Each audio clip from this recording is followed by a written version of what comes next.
Alors, tout d'abord, je vais corriger le maire qui est parti rapidement dans sa voiture électrique de fonction. Mais c'est pas pour le CO2, hein, la ZFE, apparemment, c'est pour plutôt la pollution de l'air et pour la respiration. Donc le CO2, c'est à la marge. Je vois que tout le monde se félicite en fait des limitations de nos valeurs en fait de la République française, entre autres la liberté. On a gagné du temps sur la limitation de notre liberté à se déplacer. L'égalité, on verra, il y aura quelques aides par-ci, par-là, mais bon, ça c'est toujours à la marge, que vous savez. Le problème des aides, c'est quand on ne rentre pas tout à fait dans les critères, là on n'en a pas, et il faut se débrouiller. Et c'est là où on rentre dans la question aussi des coûts et bénéfices. Moi je constate que les coûts, ils reposent principalement sur les citoyens, qui vont devoir se débrouiller, et que de toute façon, en fait, même le débat, ça coûte au débat, parce qu'on ne pourra pas discuter ni de la taille de la zone, ni de la vitesse à laquelle les vignettes vont être exclues. Donc en fait, le débat il est quand même très limité, puisque c'est quand même les points principaux et d'achoppement. Et les bénéfices, on constate que les amendes, effectivement, ça va être un bénéfice qui va être important pour le trésor public, mais encore une fois, c'est les plus mal lotis qui les paieront. Pour la santé, visiblement, c'est minime, hein, le bénéfice, puisque Madame tout à l'heure a dit 10 000 véhicules, il n'y a pas débat. Du coup, c'est 10 000 personnes en fait, qui bénéficient de ce changement entre le fil de l'eau et 2030. Donc, il y a débat ou il n'y a pas débat, du coup, si c'est juste 10 000 ? C'est parce que là, c'est pareil, c'est gênant quand même comme approche, comme terme. Et enfin, vous parlez d'investissement majeur. Alors, effectivement, tout coûte très cher, hein, mais je vous rappelle aussi qu'on est une ville frontalière. Vous avez vu, il y a une méga autoroute là, qui traverse l'agglomération. C'est quand même déjà un peu bizarre de parler de zones à faible émission avec une super autoroute qui traverse avec des camions qui vont en Suisse, en Italie et autres, ou qui en viennent, n'est-ce pas? Et on ne parle pas du coup de création de tram. Annecy avec Chambéry, ça fait partie de ces agglomérations qui sont à la traîne un max, puisqu'il n'y a pas de tram. Alors que nous, on devrait en avoir un pour la taille qu'on a. Les transports en commun, je conseille aux élus de poser leur voiture de fonction et puis d'essayer de faire, par exemple, Cap-Périaz ou les zones industrielles de Sénaux, et puis d'aller jusqu'au Clézin avec un transport en commun le matin. C'est long. Donc encore une fois, c'est une question d'égalité. Le pauvre, il prendra le bus et il mettra 2 heures, et la personne mieux lotie, elle pourra quand même prendre sa voiture. Et enfin, de même pour aller et se rendre en Suisse, hein, il y a un train, le Léman Express, qui est très mal fait et qui prend un temps fou pour se rendre en Suisse, et ça n'enlève pas des voitures.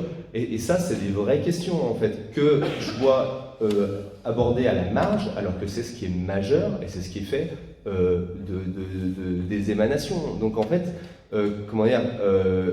on parle beaucoup, mais on investit peu. Merci.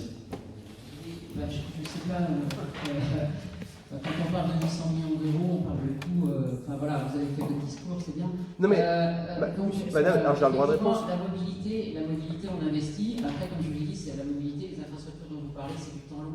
On n'a jamais vu, en l'espace de 2 minutes, on fasse une ligne de transport en commun aussi propre, comme ça, en le décrétant. Il y a déjà 1 an d'études sur lequel on est sur les tracés. Donc ça, effectivement, nous, on vient d'arriver.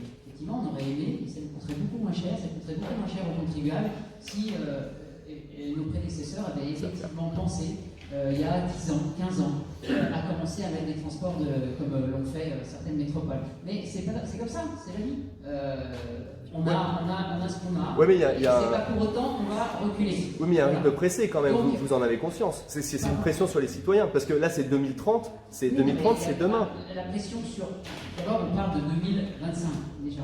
Et comme c'est tout à l'heure, ça. Voilà, c'est tout à l'heure justement. Ouais. Donc c'est 2025. Donc ça nous concerne que si on enlève les collections, c'est 700 voitures sur l'ensemble. L'ensemble, c'est la communauté commune du bassin de mobilité du Grand Annecy, c'est-à-dire pas que les grands investisseurs. Donc là, il y aura forcément des solutions. Après 2027, les pôles d'échange multimodaux arrivent. On mettra avant que les lignes de transport en commun propre intégrales arrivent. On mettra certainement des navettes aussi qui permettront de rabattre sur des lignes existantes, des rythmos existantes ou des lignes tangentielles existantes. Donc ça, l'offre, vous allez la voir concrètement à partir de... Vous allez la voir concrètement, ça me permet d'en faire un peu la publicité, je vous en remercie de tout ce qu'on fait. Vous allez le voir rapidement à partir de septembre 2024. Je ne peux pas vous parler de la tarification parce que tant qu'on ne l'a pas délibéré, demain matin, vous allez voir, merci de me donner une une tribune pour en parler et en reparler. On va faire effectivement une tarification sur le Grand Annecy qui n'a jamais été vu, pour justement permettre à ces populations, quand on leur a permis de se garer dans les pôles d'échange multimodaux, de prendre des navettes et ensuite d'avoir une ligne de bus, de faire le tour du Grand Annecy pour presque rien du tout.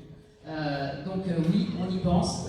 Le temps, c'est de l'argent, madame. Voilà, ça c'est du concret. Le temps, c'est de l'argent. Par contre, la zone ZFE, alors après on peut être pour ou contre la loi.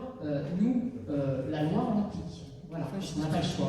Et après, c'est notre rôle, effectivement, nous, entre l'élu local, de faire en sorte que cette loi soit la moins compliquée, la moins difficile pour les populations, effectivement, les plus fragiles.